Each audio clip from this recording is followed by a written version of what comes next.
नुआपड़ा निर्वाचन रे भोट चोरी भयंकर भाव विभिन्न उपाय करने आरंभ हो जाइए।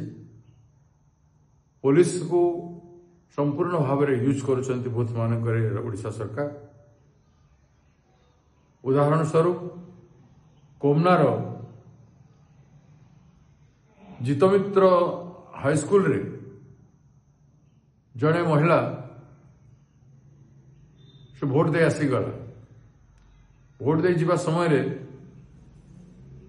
ताकू प्रिजाइडिंग अफसर से कहले तोर भोट दिया ही सारी जन के दे जाइए तू फेरी जा। से महिला जन को तार स्टेटमेंट दे सारी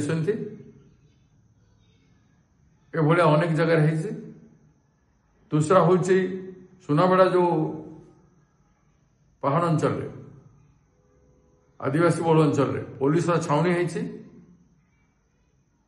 एवं सेठी ट्रैक्टर द्वारा झंडा लगी ट्रैक्टर आसिक बूथ बाहर ठिया लोक आणुची वोटिंग करुचे।